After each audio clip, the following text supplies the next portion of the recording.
Welcome, everybody, to the American Space Museum. I'm Mark Marquette. We're so glad you're with us to stay curious. Today, we're going to talk about one of our favorite subjects, the shuttles of the month. We got three fabulous shuttles to talk about from the month of February. One delivered the Destiny Lab. That's our green screen here that my co-producer Marty Winkle chose. Good move there, Marty. That is the habitat for all the science done on the International Space Station. And we'll find out when it was delivered, who delivered it, and how things have been going. And then we got two other wonderful shuttles to talk about in the month of February. And we'll get to that as we welcome everybody and want you to know that for over 20 years, the American Space Museum has been preserving the birth of America's space age right in its delivery room, Brevard County, Florida.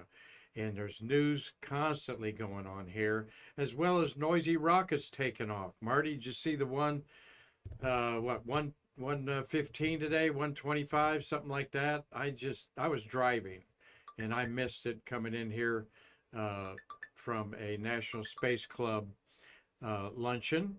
But Anita said here at the museum that it dodged in and out of clouds there. So I think this is like the 12th rocket launch of the year so far here in the middle of February.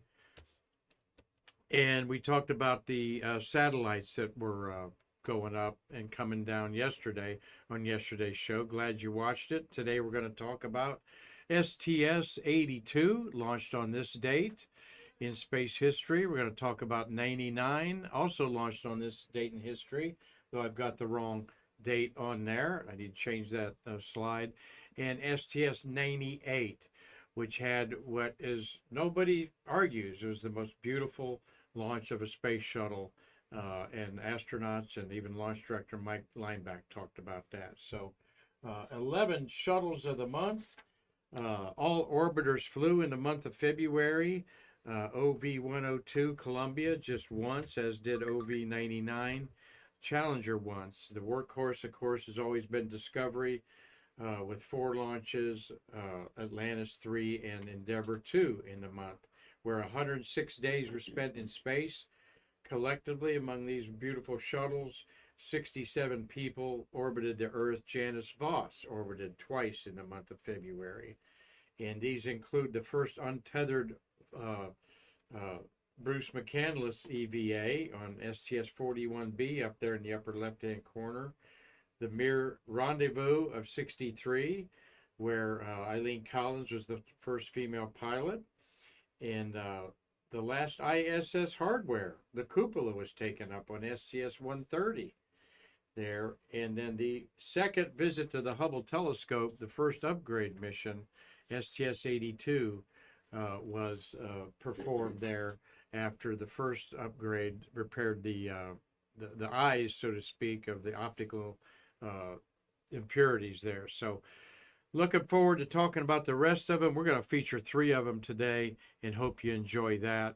We do have a memorabilia show February 22nd. That's a week from this Saturday at Beachside Hotel.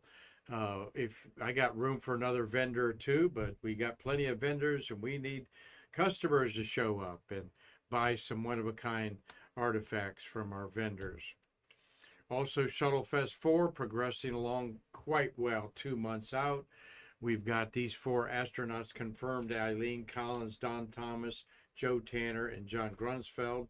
And we'll be talking about Joe and his STS-82 EVAs, 2 of those, to upgrade the Hubble. We'll be talking to him about that at Shuttle Fest, but we'll be talking about him and his mission here in just a few minutes. So plenty of time to promote this, but we've sold over 50 tickets. We will sell out at 125 tickets at $90 each, and because of the space limitations at the Hyatt Place in Titusville. Marty, you always send me some good news stories, as does Connie McDaniel, and the push begins for moving NASA's headquarters, to Kennedy Space Center or somewhere around here. And I was at the National Space Club luncheon today and talked to some of the old timers and new timers there about what they thought about this. And it's about 50-50. Some people say not a chance, and others say, well, maybe. Uh, there's a there when you're asking for money, like NASA always needs more money. Being in Washington and just a cab ride away from Capitol Hill, it might be a little better than having to take a plane to Capitol Hill from the Space Coast here. But whenever they work out, I'm sure it'll be for the benefit of all, and we're looking forward to that. But those of you in Michigan and Illinois and Connecticut and other great places don't get this daily type of news that we're hearing today, this week, about moving the NASA's headquarters here. Well, let me, before I go any further, say hello to Steve Jokums up at the Lake County Spaceport at Fox Lake, Illinois. Of course, his spaceport is his business of decals, and we're happy to fuel that business, as Steve is a great supporter of the American Space Museum, particularly Shuttle Fest. And Steve, I forwarded and I made prints of both your letters outlining your contributions this year to our executive director, Gabriel Rothblatt, so that Gabriel's well aware of what you're doing from afar. We appreciate it, Steve. William Whiting says hello, and Mitch Rothman at Man Space is in Central Florida, specifically Lake Wales, beautiful part of Florida. Dave Stange is saying hello to all his Stay Curious friends. Carlton Bailey, he is calling from Canaveral Groves and watching the show and getting things ready for the collectible show, New and Wondrous Things. So very good, Carlton. He'll also be on a panel, a Hubble panel of photography, talking about some of the White Room things he's done with the Hubble. Doug Forrest from Pasadena, California area, hello to you. And Tom Celentano says he was at launch of 99 a quarter century ago, and he lives in Connecticut, and he's seen quite a few launches coming down here for him. So Tom, thank you for your support of the American Space Museum. Let's go forward with a couple happy birthdays here. Because of Marty Winkle and his Grumman reunions that are no more, unfortunately, the Grumman Lunar Module reunions, I got to meet this guy whose birthday's today, Richard Allen Mastricchio. Mastricchio, Mastracchio. And Rick Mastricchio has been to space 4 times, 227 days in space. He's a rather tall gentleman, born in Waterbury, Connecticut on February 11th. And he is, gosh, I don't have the date there. He is 65 years old, though. So he's born in 1970. Happy welcome to senior life there to you, Rick. Graduate from Crosby High School in 1978. He's educated at the University of Connecticut, Rensselaer Polytech Institute, a high-end engineering institute. So he's an electrical engineer. 3 shuttle missions for Rick. I'm looking at him here. 106, 118, and 131. And he was on a Soyuz mission. When I got to talk to him, I looked at him. I said, "You're rather tall for that Soyuz." And he says, "Yeah, it was. I was pretty cramped in that 3-seater Soyuz spacecraft there." He works now for Northrop Grumman in the Washington, D.C. area, he was telling me.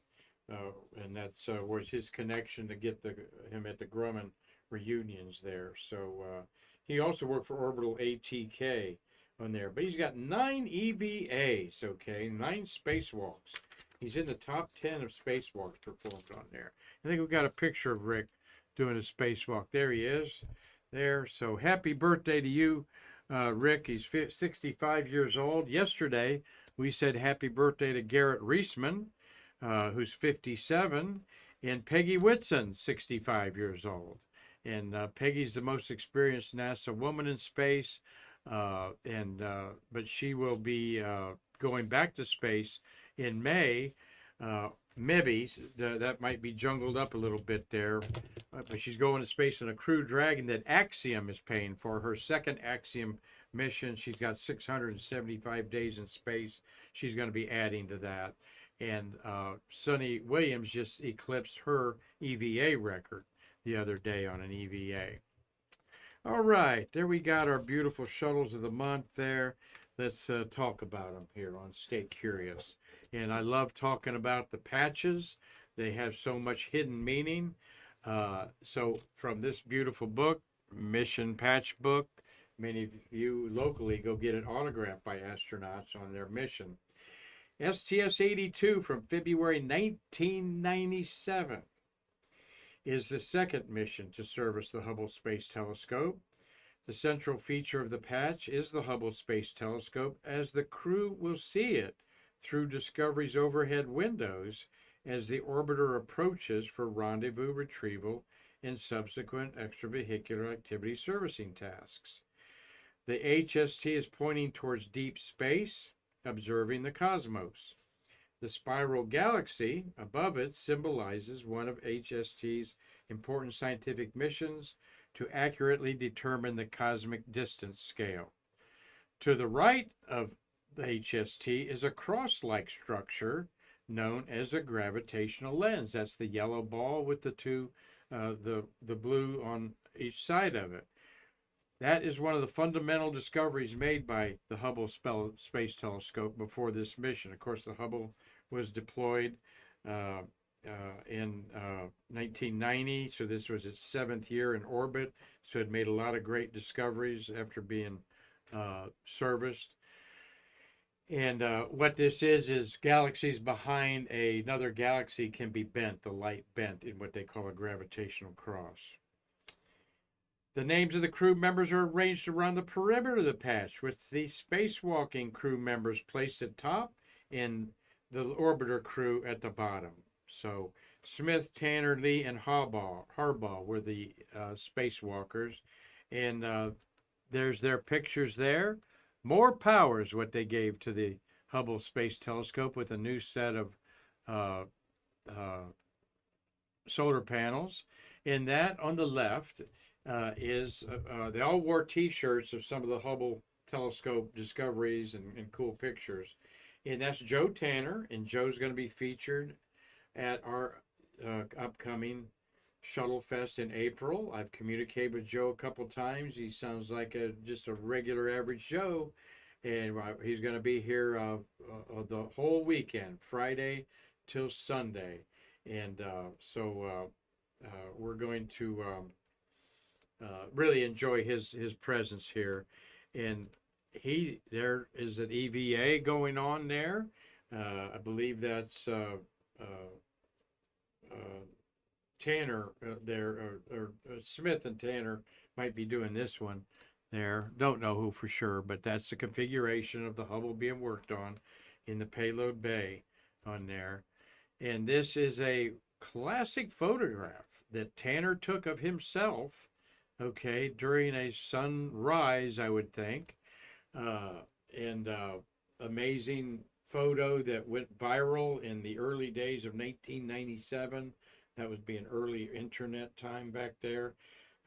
So we'll be talking to Joe about this as a panel led by Tom Usiak, who I talked to this morning. I asked Tom to include this image so that Joe could talk about it. What was that all about? What a cool picture. Got a real cool feel to it there. So that is STS 82 up there. Let me see if I can find out anything out of any other notes I wanted to bring up about it. 82 really demonstrated the servicing of an orbiting spacecraft for the first time. The first mission was an upgrade. And so this replaced some original components and put some new ones in so that they found would react better and so forth. They replaced some reaction wheel assembly units, that sort of stuff on there. Ken Bowersox was the pilot. As we go back here to the guys, let me go back there. Give our astronauts some love there. There they are. That's Ken Bowersox. Sox has the mustache there and the balding hairline. Uh, Joe Tanner's on the left. That's Scott Horowitz is the mustache with the Mars shirt there. That was his second of four. All of them were experienced.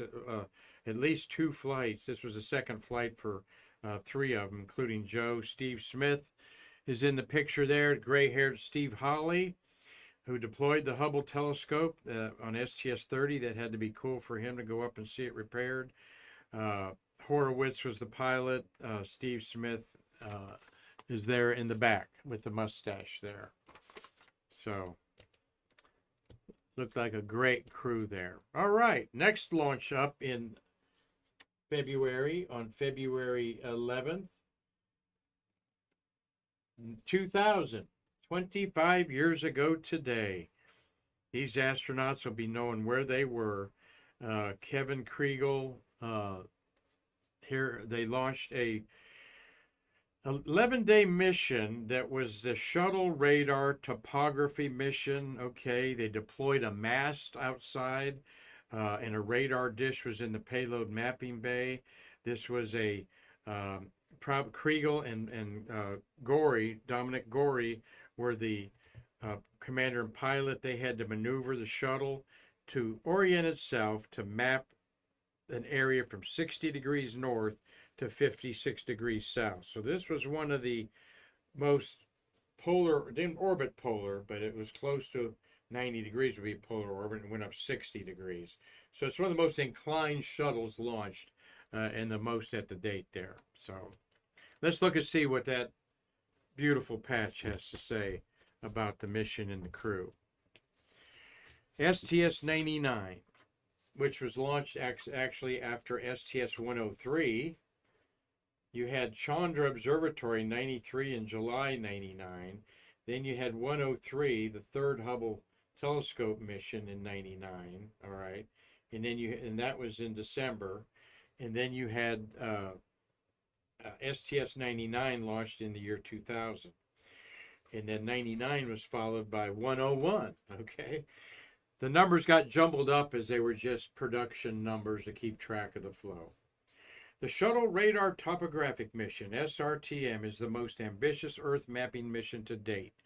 The two radar antennas are depicted on the patch, one located in the Space Shuttle payload bay, the other located on the end of a 196-foot deployable mast. They will be used during the mission to map Earth's features. The goal is to provide a three-dimensional topographic map of the world's surface up to the Arctic and Antarctic circles. The clear portion of the Earth illustrates the radar beams penetrating its cloudy atmosphere and unique understanding of the home planet that is provided by space travel. The grid on the Earth reflects the mapping character of the SRMT mission. The path depicts the space shuttle orbiting the Earth in a star-spangled universe. I like that. The rainbow along the Earth's horizon represents an orbital sunrise. That rainbow, I do see the red and the yellow in it. The bright colors of the rainbow were symbolic of the bright future ahead of us because of humans venturing into space. Now, sometimes the crew would pick the patch and theme and so forth, and that would sometimes be an exercise that the commander could see how the crew interacted for the first time, as that's one of the first things talked about. So I suspect the crew had a lot to do with this, otherwise they attribute the artwork to an artist. Here's the February 11th, 12:43 p.m. launch. Of course, from Kennedy Space Center. Don't have the pad there. I could look it up real quick, but here's the astronauts in a weightless circle there, all right, which included two women. Let's see, you got Kevin Kriegel's the commander, and Kevin is Kevin's there. Pudwell, that's Dominic Pudwell there. Kevin Kriegel's on the other side. Janet Cavandy is the lady left of the gentleman in the middle. Yeah, that is Gerald Thiel, ESA astronaut, part of the mission there. And Mamori Morai, JAXA astronaut and first he was not, there he is, over on the Mirai is the over there. Yeah, that's Mirai. That is Kavandi there. Okay. And up at the top, upside down, is Janice Voss, who lost her life to cancer after 5 missions. All right. So there's our astronauts up there. It was a very successful mission and a very interesting mission that you couldn't probably do this from artificial satellites, okay, because of the maneuvering that had to be done over the land masses. So the shuttle, this is the boom that was out, and the other radar installation there that measured some stuff there on the left there. So glad that you're all watching today, okay? And Cliff and Tom Celentano said he was at this launch.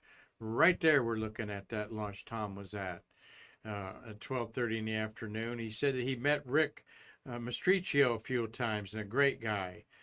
You saw him lift off on 106 and 118. Awesome. Yes, I met him also at the Scholarship Foundation Cocktail Challenge last May at Zorella's. And yeah, he's a good guy, good fun guy. And our final shuttle to talk about on this episode of Stay Curious is STS-98 Atlantis on February 7th, 2001. All right, talking about this one because it's one of my favorite patches. To me, it reminds me of the Steal Your Face or Space Your Face Grateful Dead patch there. Atlantis' crew will deliver the United States laboratory Destiny to the ISS. With Destiny's arrival, the ISS will begin to fulfill its promise of returning the benefits of space research to Earth's citizens. The patch depicts the space shuttle with Destiny held high above the payload bay just before its attachment to the International Space Station. Red and white stripes with a deep blue field of white stars border the space shuttle in Destiny to symbolize the continuing contribution of the U.S. to the ISS. The constellation Hercules, seen just below Destiny, and that's the poorest rendition of Hercules I've ever seen. They don't have this traditional square. Hercules actually looks like SpongeBob SquarePants in a dot-to-dot, and that does not look like that. So. But it's supposed to capture the shuttle and the ISS team efforts in bringing the promise of orbital scientific research to life. The reflection of Earth in Destiny's window emphasizes the connection between space exploration and life on Earth. So I looked up at Destiny, and yep, in the window, Marty, that's the Earth globe there that's reflected in there. So I like that. That's pretty cool. And Ken Cockrell was the commander. Let's see, this is the gorgeous launch at 6:13 p.m. on February 7th. This is one, and a lot of people say the most beautiful launch they ever witnessed. Okay. You see at the bottom is the pad over here. The sun had just set. The moon is rising. All right. This is the shadow of the shuttle sunlight catching it at the bend up there at the far left. That is the actual shadow of that cloud being cast up into the sky. All right, you could call that a crepuscular shuttle ray if you wish, touching the moon. And there you have the peach is the belt of Venus phenomenon. With this is the Earth's shadow right here climbing up in the sky. And the belt of Venus is a pinkish area there that's named after the goddess Venus, not the planet. And Mike Leinbach, he saw that picture on a program we did. He said, yep, that's the most beautiful launch I ever saw there. Marty, do you remember that one? Sorry, no. Don't remember. He saw so many of them in there. But that's a gorgeous shuttle launch there. And without a doubt, people call that the most beautiful of all the shuttle launches there. So you've got our good friend on here. Let's go to our favorite poster. There's Marcia Ivins. What? There are punks on the streets saying, think safety. You got a problem with that? All right. You got Marcia Ivins on the left there. Beside her is Bob Kerbeam. then you've got the pilot Mark Polanski in the middle, and no, that's Ken Cockrell is in the middle. He's the pilot, and beside him is Mark Polanski. The commander's Cockrell in the middle, Polanski's on the right, and then our good friend Tom Jones is on the right there. And we had dinner with Tom Jones, a real delightful time. They got the leathers on, they got the tattoos on there, and it was kind of a controversial subject matter. But Tom Jones says, "Hey, what the heck? This is the way we felt. We wanted to get our point across. Do your job, or we could suffer greatly by it." So, and we've got the Destiny Lab coming up right here as our backdrop. Oh, that beautiful launch. And there's Sharon McDougal. She's in the middle there, and with another suit tech on the left. Once they did pictures like these, they would take extra pictures with the crew and the suit techs there at Houston. And Sharon McDougal was the main suit tech there. So cool theme there. There's Destiny being attached. It took 3 spacewalks to attach it. This is where all the science is being done by the Americans. There's 24 racks inside. They also have a docking hatch on the other side of it there. And there they are in space, okay? Let's see, that's Cockrell on the left. There's in the middle's Tom Jones, Kerbeam on the right, Marcia Ivins, and Mark Polanski there, the commander. No, I keep saying he's the commander. He was a commander in the next flight. So Polanski's the pilot, Cockrell in the back's the commander. A great mission to do the science that has been promised. And 24 years later, the Destiny module is up there. They're working in it as we speak. I hope they gave a nod to this crew that delivered the Destiny for them as one of the shuttles of the month of February. So there you are, folks. Hope you enjoyed looking back at space history. We feel the shuttle era has shaped our world like none other, and we don't want to forget about it. As it could easily be forgotten. I've heard comments from some of the space workers that they'll never forget about Apollo because there'll always be a moon up there to look at. But if there's no International Space Station, how are we going to remind ourselves of the space shuttle era, the 30 years and 134 flights actually, that did great science, did great things to not only do things on Earth, but push the envelope of man's knowledge in the universe. So thank you all for watching today. Hope you enjoyed, again, looking at the shuttles of the month, as we really feel it's important to keep those memories alive. Marty, thanks for a great Streamlabs job there. Thank you all for watching, and we'll do it again tomorrow on Stay Curious. Until next time, I'm Mark Marquette saying I can't wait to see you again to bridge the space between us.